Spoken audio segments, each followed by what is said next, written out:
तो आज हम क्लास एट्थ का एमयू नाइन्थ एंट्रेंस के लिए क्रॉप प्रोडक्शन एंड मैनेजमेंट का लेक्चर नंबर 6 कंटिन्यू रखेंगे और लेक्चर नंबर 7 भी आज ही अपलोड होगा और ये हमारा चैप्टर ख़त्म हो जाएगा। इसमें क्या होगा, फुल एनसीईआरटी देखेंगे विद एमयू पीवाईक्यू और इसमें हमें पढ़ना जो है मॉडर्न मेथड और ट्रेडिशनल मेथड ऑफ इरिगेशन, ये देखना है। क्रॉप प्रोडक्शन में मैं कह रहा हूँ मतलब यहाँ से पढ़ो NCERT clear complete 100%, MU PYQ 100%, और जो क्लास में जो सडन टेस्ट होगा ना बोर्ड एग्जाम में सडन टेस्ट, तो उस सडन टेस्ट में यहीं से क्वेश्चन आएगा, इनसे बाहर जा नहीं सकता। कह रहा हूँ ना कंपीटिटिव एग्जाम में भी इनसे बाहर क्वेश्चन नहीं जाएगा, वो सब मैं बता दूंगा। ये देखो इरिगेशन मतलब होता है ना सिंचाई, पानी पटाना, ध्यान दे लेना। इसको होते हैं सिंचाई बोलते हैं, इरिगेशन को हिंदी में सिंचाई बोलते हैं। कहता है इसमें दो मेथड पढ़ेंगे, एक मॉडर्न मेथड पानी पटाते हैं मॉडर्न मेथड की तरह से तरीके से, एक ट्रेडिशनल मेथड कंप्लीट। इसमें फुल एनसीईआरटी देखेंगे with various types of MCQ for competitive exams, वो जो मैंने अर्लियर कह रखा है। देखो इरिगेशन क्या होता है, सबसे पहले इरिगेशन का डेफिनेशन देखेंगे। तो इरिगेशन का डेफिनेशन देखो एनसीईआरटी में यहाँ पे दे रखा है, उससे पहले समझा रखा है कि पानी ज़रूरी क्यों है, वाटर एसेंशियल क्यों है, ये बता रखा है। तो वही है, all living beings need water to live, क्यों एसेंशियल है पता चल गया। Water is important for proper growth and development, बात सही है। Water is absorbed by all plant root, water किसके द्वारा एब्जॉर्ब होता है, प्लांट के रूट के द्वारा। प्लांट रूट क्या करता है, वाटर को एब्जॉर्ब करता है। अलॉन्ग विद वाटर, वाटर के साथ क्या होता है, मिनरल्स होता है, और जो फर्टिलाइजर तुम डालते हो वो भी होता है, वो सब वाटर के द्वारा ही एब्जॉर्ब किया जाता है। तुम बोलोगे मिट्टी में पानी क्यों पटाते हैं, जैसे पानी पटाओगे ना तो मिट्टी में, तो वो क्या होगा, जितने भी उसमें मिनरल्स है ना सब पानी में घुल जाएंगे, और जब पानी में घुल जाएंगे तो प्लांट उसे ईजिली ले लेगा। प्लांट के पास मुंह थोड़ी होता है कि वो अपने हाथ से उठा के खा लेगा, प्लांट को सोल्यूबल फॉर्म में दोगे तो वो एब्जॉर्ब करेगा रूट के थ्रू कंप्लीट। प्लांट के अंदर 90% पानी होता है, क्या प्लांट के अंदर 90% पानी होता है, plant contain nearly 90% of water. Water is essential because germination of seed does not take place any under dry condition. Seed को अगर जर्मिनेट करना है तो उसे ड्राई कंडीशन में वो जर्मिनेट नहीं कर पाएगा, ड्राई सीड जर्मिनेट नहीं कर पाएगा। कहने का मतलब अगर सीड को जर्मिनेट करना है तो उसको पानी देना पड़ेगा कंप्लीट। अगर सीड को जर्मिनेट करना है तो सीड को पानी देना पड़ेगा, क्यों, क्योंकि ड्राई कंडीशन में सीड जर्मिनेट नहीं होता। Nutrient dissolve in water are transported to each part of the plant, मैंने शुरू में ही कहा था कि पानी में न्यूट्रिएंट्स जो डिजोल्व होता है वो प्लांट्स के हर एक पार्ट तक पहुंचता है, किसके through, by absorption of root.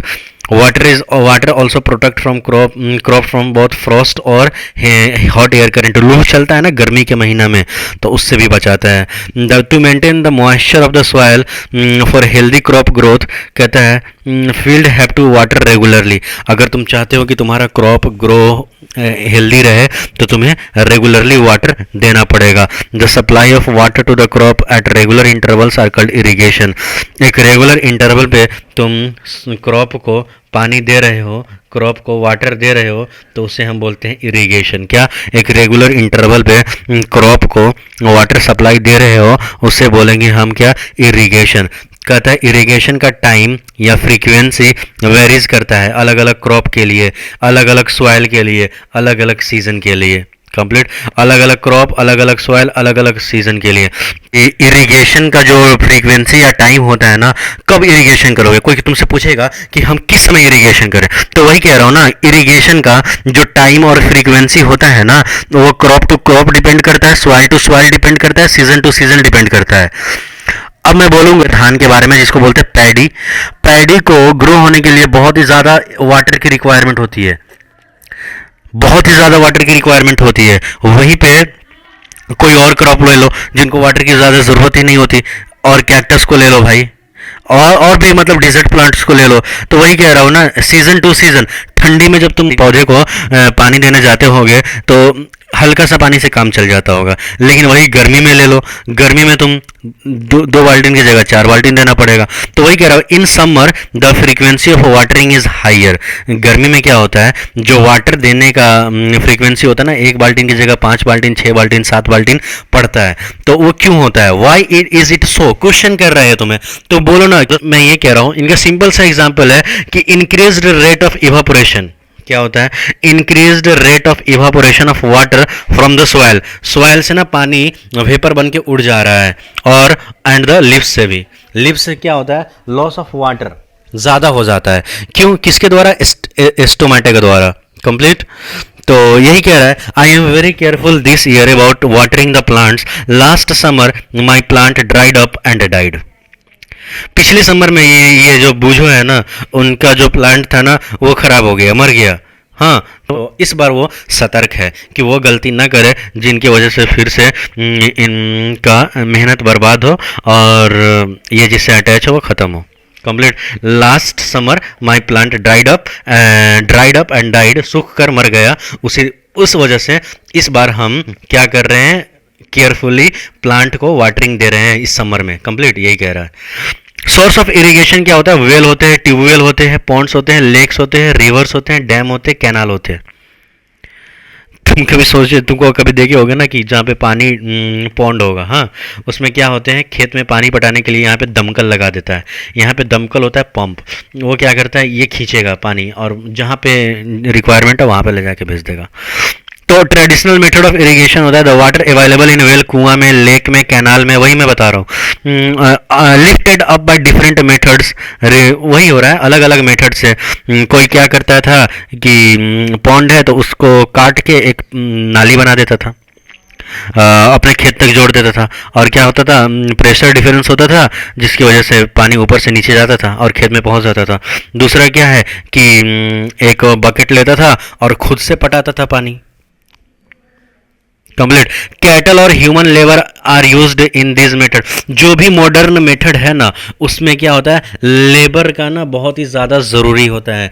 आजकल ना बिना लेबर के ही, एक लेबर से बहुत सारा काम हो जा रहा था, लेकिन पहले क्या होता है, एक काम करने के लिए बहुत सारा लेबर चाहिए था। वही है, कैटल और लेबर का भी ज़रूरत होगा। अगर कैटल यूज़ कर रहे हो तो कैटल को संभालने के लिए तुम्हें इंसान चाहिए।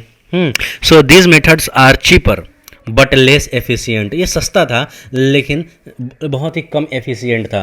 तो देखो, द वेरियस ट्रेडिशनल वेज था, मोट, पुली। ये देखो, मैं बोला ना कि पुली से खींचता था और फिर हाथ से फेंकता था। चेन पंप, ये देखो चेन पंप कहाँ गया, ये देखो चेन पंप। ये ढेकली क्या होता था, ये देखो। ये राहत क्या होता था, ये देखो बैल चल रही है, उधर पानी पट रहा है। तो कहता था, पंप्स जो होता है ना, pumps are commonly used for lifting water. Pumps are commonly used for lifting water. तो पंप्स के क्या था, डीजल लगता था, biogas, electricity, solar energy are used to run this pump. ये सब। तो पंप का इस्तेमाल क्यों करते थे, क्योंकि एफिशिएंट इरिगेशन कर सके। कंप्लीट। जो मॉडर्न मेथड था उससे हम एफिशिएंटली इरिगेशन नहीं कर पाते थे, क्योंकि पानी बहुत ही ज़्यादा चाहिए था। और आजकल तो पंप आया, पंप में diesel, biogas, electricity, solar energy ये सब यूज़ करते थे और फिर पानी खूब भरपूर पटाते थे। तो मॉडर्न मेथड ऑफ इरिगेशन में हमारा आता है स्प्रिंकल सिस्टम। स्प्रिंकल सिस्टम में कुछ नहीं है, देखो यहाँ पे लगा हुआ है ये पाइप, एक पौधा तक पाइप किया हुआ है, और ये आरी बना होगा। हाँ, तो इस आरी में पानी डाल देगा, इस आरी में पानी डाल देगा, एक एक पौधा तक, एक एक रूट तक पानी पहुंच जाएगा। और मॉडर्न मेथड में क्या होगा, यहाँ से तुम पानी हाथ से निकालते, फिर बाल्टी ने तुम पटाते। तो ये हो गया। तो मॉडर्न मेथड ऑफ इरिगेशन में देखते हैं, modern method of irrigation help water economically, water का इकोनॉमिकली यूज़, वाटर का एफिशिएंट यूज़, कोई भी चीज़ का अच्छे से यूज़ करना। The main method are sprinkle system. This system is more useful on the uneven land where sufficient water is not available. ये सिस्टम तब यूज़ किया जाता है जब सफिशिएंट वाटर अवेलेबल ना हो, वाटर की कमी हो और लैंड बहुत ही ज़्यादा अनइवन हो, उखड़ा पखड़ा। उथल पुथल, तो उसके लिए हम क्या करते हैं, स्प्रिंकल सिस्टम का यूज करते हैं। इसमें होता है a perpendicular pipe dying rotating nozzles on the tops are joint on the main pipeline at regular interval. यहाँ पे देखो एक रेगुलर इंटरवल, एक डिस्टेंस एक डिस्टेंस एक डिस्टेंस, और देखो इसका भी ये देखो ये, और ये क्या कर रहा है, डायरेक्ट ये आरी में अपना पानी दे रहा है कंप्लीट। तो ये एक एक रूट तक जाता है। When water is allowed to flow through the main pipe under the pressure with the help of pump, it escape from the rotating nozzle complete, rotating nozzle से। It get sprinkled on the crop as it is raining. ऐसा लगता है ना जैसे बरसात हो रहा है कंप्लीट पेड़ के लिए। Sprinkler is very useful for lawns, मतलब अगर तुम्हारा गार्डन है तो उसमें अपना कॉफ़ी प्लांटेशन के लिए, सेवरल अदर क्रॉप्स के लिए कंप्लीट, कुछ ये फ्लावरिंग के लिए डाल दो। ड्रिप सिस्टम में भी यही होता है। ड्रिप सिस्टम में क्या होगा, ये देखो, in this system water falls drop by drop directly near the root, एकदम रूट तक ड्रॉप बाय। उसमें क्या होता है, एक आरी है बना हुआ, उसी में पानी फेंक रहा है, और इसमें क्या होता है, रूट के ड्रॉप ड्रॉप ड्रॉप गिर रहा है रूट के ही जड़ में। तो so it is called a drip system. Drip drip drop drip drop drip, ये आया। It is the best technique for watering the fruit plants gardens and trees complete. ये क्या होता है, फ्रूट प्लांट्स के लिए, गार्डन्स के लिए, और क्या होता है, ट्रीज के लिए। Water is not wasted at all, it is boon in a region where, कहता है ये वहाँ के लिए बहुत ही ज़्यादा एक मतलब इसको वरदान मानो जहाँ पे ये वाटर की बहुत ही ज़्यादा कमी है कंप्लीट। अब मैं ये बताता हूँ ना, ये वाला एक मिनट समझा देता हूँ, फिर आगे देखना तुम्हारी मर्जी कि तुम कंटिन्यू रखना चाहते हो या नहीं। देखो स्पेसीज क्या होता है, स्पेसीज ना कहता है it is a group of population which is capable of interbreeding with each other. इंसान का बच्चा इंसान, तो इंसान एक स्पेसीज, कुत्ता का बच्चा कुत्ता, तो कुत्ता एक स्पेसीज। इंसान आपस में इंटरब्रीड करके इंसान पैदा करता है, कुत्ता आपस में इंटरब्रीड करके कुत्ता पैदा करता है, तो कुत्ता एक अलग स्पेसीज हो गया, इंसान एक अलग स्पेसीज हो गया। अब बोलोगे कुत्ता और इंसान भी तो एक अलग एक स्पेसीज हो सकता है, नहीं हो सकता, क्योंकि कुत्ता और इंसान आपस में रिप्रोड्यूस नहीं कर सकता, इंटरब्रीड नहीं कर सकता, बच्चा पैदा नहीं कर सकता। तो इसीलिए कुत्ता अलग स्पेसीज, इंसान अलग स्पेसीज। जो भी स्पेसीज आपस में, जो भी ग्रुप ऑफ पॉपुलेशन आपस में इंटरब्रीड कर सके और अपने पॉपुलेशन को कंटिन्यू रख सके, अपने उसको एक स्पेसीज बोलेंगे कंप्लीट। स्पेसीज हो गया, स्पेसीज से बनता है पॉपुलेशन, पॉपुलेशन से कम्युनिटीज, कम्युनिटीज से इकोसिस्टम, इकोसिस्टम से बायोम, बायोम से biosphere, biosphere the atmosphere around the earth is known as biosphere, इसे बोलते हैं। कंप्लीट हो गया। आगे देखो, तीन चीज पढ़ाऊंगा टाइप्स ऑफ सॉइल के बारे में, clay soil, Sandy soil, silt soil. देखो सिल्ट और लोमी मतलब एक ही समझो, मिक्सचर होता है। The clay soil has the highest water holding capacity, जो सॉइल ज्यादा पोरस होगा उसके पास वाटर होल्डिंग कैपेसिटी ज्यादा होगा। ये ज्यादा पोरस है कंप्लीट, इसके पास ज्यादा वाटर होल्डिंग कैपेसिटी है, हाईएस्ट वाटर होल्डिंग कैपेसिटी, ध्यान रखना। सैंडी सॉइल होता है लिस्ट वाटर होल्डिंग कैपेसिटी, क्यों? अब देखो बताता हूं। Loamy soil, the best top soil for growing plant is loam. Top soil plant के ग्रोथ के लिए सबसे बेस्ट टॉप सॉइल जो है ना वो लोम है, loamy soil. Loamy soil is a mixture of sandy clay and another types of soil particle is known as silt. ये सिल्ट और सैंडी क्ले का मिक्सचर है, ये दोनों तीनों का मिक्सचर है, ये तीनों का मिक्सचर है कौन? Loamy soil. इसके बारे में याद मत रखो। सबसे ज़्यादा वाटर होल्डिंग कैपेसिटी किसका है? क्ले सॉइल का। सबसे कम किसका है? सैंडी सॉइल का। क्ले सॉइल का role, clay particle are very tiny and have many small pores. बोल रहा ज़्यादा से ज़्यादा पोरस होगा, move slower due to which water holding capacity is highest. जो जितना ज़्यादा पोरस होगा उतना ही ज़्यादा उसका वाटर होल्डिंग कैपेसिटी होगा। तो सबसे बेस्ट वाटर होल्डिंग कैपेसिटी किसका होता है? क्ले सॉइल का। सैंडी सॉइल के देखो, Sandy soil has the average good drainage but low water and nutrient holding capacity. इसमें वाटर और न्यूट्रिएंट होल्डिंग कैपेसिटी बहुत ही कम होता है। तो बाकी लोमी सॉइल प्लांट के ग्रोथ के लिए बेस्ट होता है, लेकिन सबसे ज़्यादा वाटर एब्जॉर्प्शन किसका होता है? क्ले सॉइल का, सैंडी सॉइल का। अब देखो ये सॉइल के बारे में मैं पढ़ा सकता हूँ, मुझे सब आता है। देखो होरिजन होता है, ये देखो ए होरिजन, बी होरिजन, सी होरिजन। ये देखो upper most soil A1 A2, ये ह्यूमस रिच सॉइल होते हैं। ऑक्साइड जहाँ पे आयरन, एल्युमिनियम और अदर एलिमेंट पाए जाते हैं, वो कौन सा होरिजन है? तो सॉइल को ना अलग अलग होरिजन में बांटा गया। देखो ए होरिजन, ओ होरिजन, ए होरिजन, बी होरिजन, सी होरिजन। तो यहाँ पे ए और A2, यहाँ पे ह्यूमस ज़्यादा होगा, आयरन, ये तुम्हें पढ़ना नहीं है, मैं सिंपल सी बता रहा हूँ कि सॉइल को लेयर वाइज डिसाइड कर दिए हैं और हर लेयर में क्या क्या पाया जाता है उनके मुताबिक सॉइल को अलग अलग होरिजन का नाम दे दिए। लेकिन तुम्हें ये याद रखना है कंप्लीट। इस पर एक क्वेश्चन आया था एमयू एंट्रेंस में, तो तुम इसको अगर पढ़ लिए तो वो क्वेश्चन धुआं धुआं कर दोगे।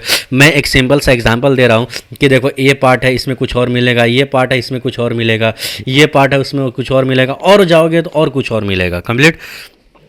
ये देखो, ये ऑर्गेनिक, सरफेस, सब सेल, ये सब ये देखो देखो। The soil of a plains in India is mainly alluvial soil. कौन? याद रख लेना। Soil of win the south is residual. So ये याद मत रखना कंप्लीट। ये याद, soil rich in calcium carbonate, calcareous soil. Soil rich in iron and aluminium oxide, इसको लेटराइल सॉइल बोलते हैं। ह्यूमस रिच सॉइल को पीट बोलते हैं। पीट का नाम सुने होगे ना, डिफिनीशन आ जाएगा व्हाट इज पीट। तो humus rich soil is known as peat. Must fertile soil, black soil with humus complete. Soil of hill become slightly acidic complete. जो हिली सॉइल होते हैं ना वो स्लाइटली एसिडिक हो जाता है। अब ये क्वेश्चन है, फोड़ दोगे तुम, पूरा पढ़ा दिया हूं। ये बोलो होगा कि नहीं, तो ये रोक कर लेना। और बाकी देखो एक बार और छोड़ देता हूँ, ये रोक कर लेना। वाटर होल्डिंग कैपेसिटी पूछ रहा है, कंटिन्यूस यूज ऑफ फर्टिलाइजर से क्या हो जाएगा। ये देखो वीडी साइड में, ये देखो वीड्स क्या है, और ये देखो ये वाला